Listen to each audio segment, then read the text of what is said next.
Salam sejahtera bagi Bapak Ibu yang terkasih dalam Tuhan kita Yesus Kristus, dimanapun berada pada saat ini. Bersama dengan saya, Pikaris Dwi Arianto, yang pada saat ini melayani di wilayah Resort GKE Seribu Riam, di Jemaat GKE Tumbang Naan. Pada hari ini Selasa tanggal 30 Juli tahun 2024, saya akan membawa kita dalam renungan dan nas kita pada hari ini sesuai dengan Almanak Nas GKE, diambil dari kitab Perjanjian Lama tertulis dalam kitab 2 Samuel pasal 11 ayat 22 sampai dengan ayatnya yang ke-27 dengan judul Perikop Daud dan Batseba. Namun sebelum itu, mari saya ajak kita untuk bersama berdoa, memohon pertolongan dalam bimbingan Tuhan. Mari kita berdoa.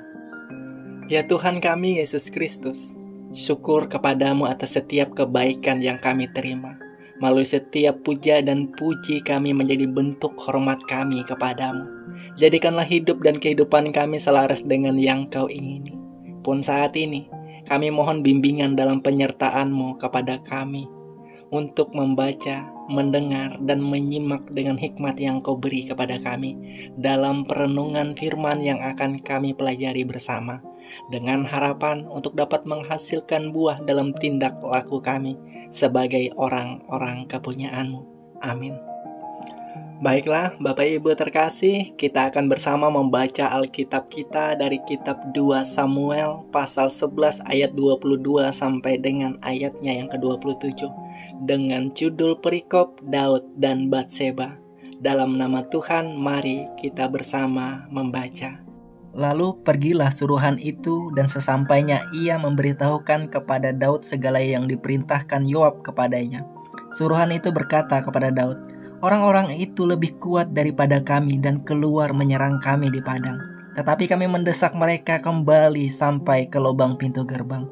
Pada waktu itu pemanah-pemanah menembak kepada hamba-hambamu dari atas tembok, sehingga beberapa dari hamba raja mati.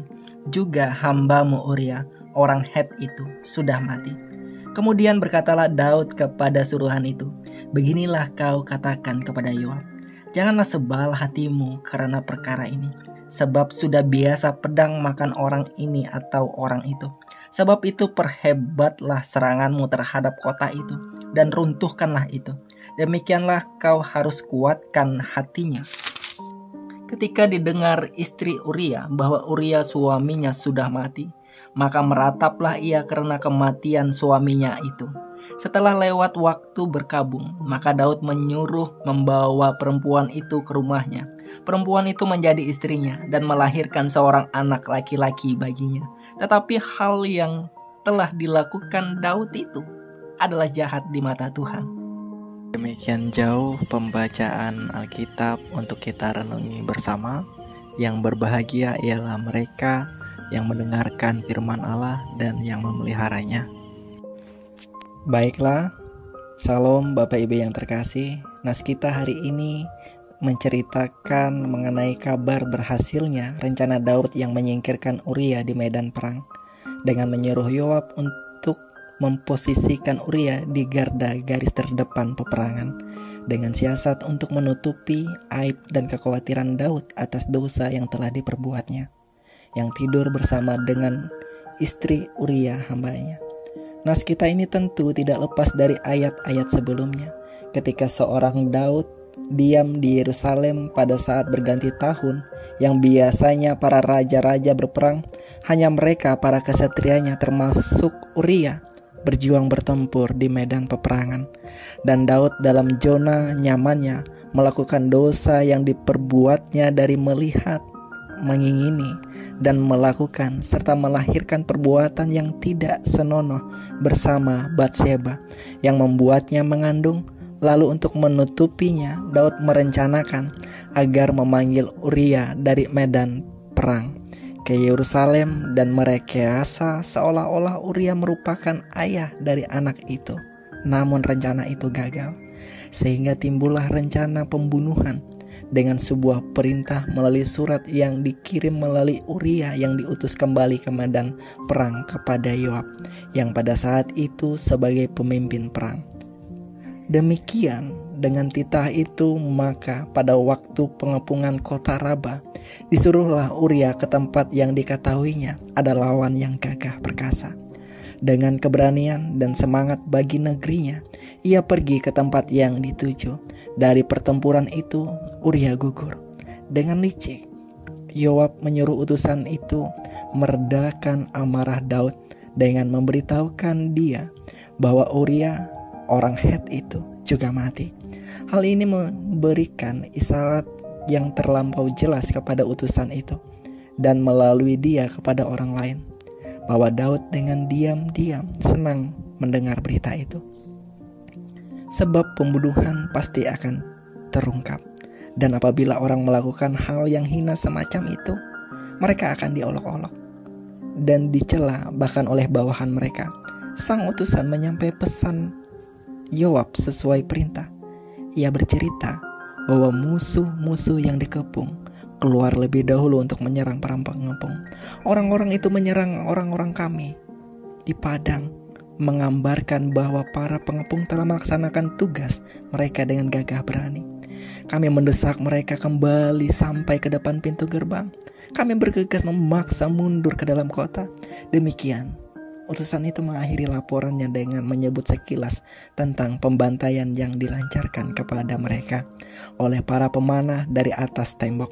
Beberapa dari hamba raja mati, dan khususnya Uria, orang Het itu, seorang prajurit terkemuka yang masuk dalam daftar orang-orang terbunuh. Daud menerima laporan itu dengan kepuasan tersembunyi. Janganlah Yoab merasa kesal, karena Daud sendiri tidak demikian. Daud tidak mempersalahkan tindakan Yoab atau berpikir bahwa mereka melakukan kesalahan karena menghampiri tembok kota sedekat itu. Semuanya sudah beres sekarang karena Uria telah disingkirkan, karena tujuannya sudah tercapai, dan mengabaikannya secara mudah dengan alasan sudah biasa pedang makan orang ini atau orang itu. Ini memang sering terjadi di medan perang, memang sudah biasa. Daud memerintahkan kepada Yoab untuk meneruskan peperangan itu dengan hebat lain kali. Padahal Daud dengan dosanya justru melemahkan serangan peperangan itu dan membangkitkan amarah Allah untuk menghancurkan usaha itu. Lalu Daud menikahi janda itu sesudah masa perkabungan sudah lewat.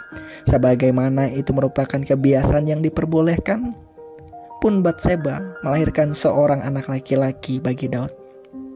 Pembalasan dendam Uria dicegah dengan kematiannya yang disengaja.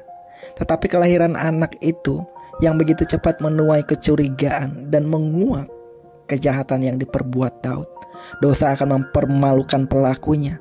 Namun hal ini belum yang terburuk. Hal yang telah dilakukan Daud itu adalah jahat di mata Tuhan. Daud telah menyenangkan hatinya sendiri, tetapi tidak menyenangkan hati Allah. Bapak Ibu yang terkasih, Alkitab membuka dan menceritakan kepada kita mengenai sisi buruk seorang raja Daud pada pasal dan ayat yang kita baca dan renungi bersama saat ini. Kita tentu tahu siapa Daud.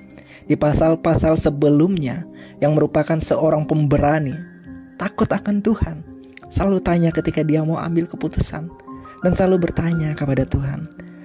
Daud juga mempunyai sifat hati yang bagus, respon yang benar ketika berhadapan dengan Saul. Bahkan dia mempunyai hati yang penuh kasih kepada Mephiboset, mempunyai kerinduan membawa tabut Allah ke Yerusalem. Tidak hanya membawanya, tapi Daud mempunyai kerinduan membangun bait Allah. Dan Daud seorang yang dekat dengan Tuhan. Ketika kita mengetahui Daud pada titik ini merupakan sosok yang sempurna, namun tidak pada kitab 2 Samuel pasal 11 ini. Dan lihatlah, seorang sedemikian dekat dengan Tuhan pun bisa melakukan jahatnya luar biasa. Dari mana itu terjadi? Dosa. Dosa yang satu menghasilkan rentetan dosa lain. Itulah yang terjadi pada Daud. Kita perlu waspada Bapak Ibu Saudara. Jangan sampai kita berkompromi dengan dosa.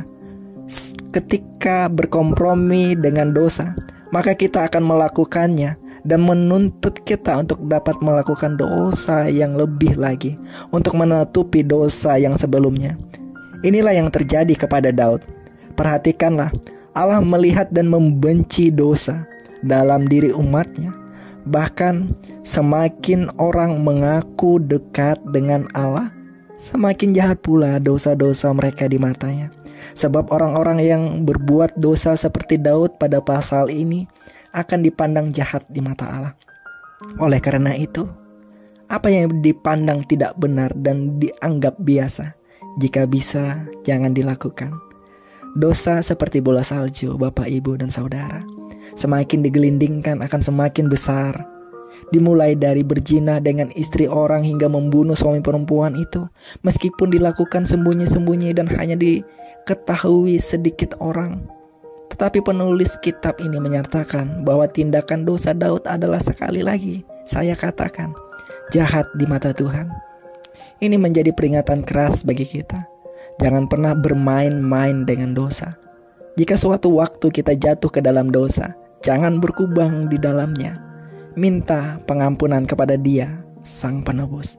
Melalui firman ini, marilah kita bekerja dan berkarya, berusaha terus-menerus sebagaimana mestinya. Kita harus menunjukkan persi diri terbaik kita di dalam hidup dan kehidupan tanpa berkompromi dengan dosa. Tuhan memampukan saudara dan juga saya melalui firman-Nya. Amin. Baiklah Bapak Ibu, marilah kita berdoa untuk firman Tuhan yang telah kita pelajari bersama. Mari kita berdoa. Ya Allah yang Maha Kuasa dan Penyayang, Allah kami di dalam Tuhan Yesus Kristus, kami mengucap syukur atas kebaikan Tuhan yang diberikan kepada kami melalui bimbingan dan penyertaan-Mu. Harapan kami melalui kitab 2 Samuel pasal 11 pada hari ini dapat mengajarkan kami untuk tidak dapat melakukan hal yang tidak benar dan biasa. Kami juga mohon sertai kami di dalam hidup dan kehidupan kami untuk dapat terus berkarya dan bekerja dimanapun kami berada. Di dalam nama Tuhan Yesus Kristus kami berdoa dan berterima kasih. Amin. Baiklah Bapak Ibu Saudara, demikianlah perenungan yang disampaikan untuk kita bersama. Terima kasih, Tuhan Yesus Kristus memberkati kita.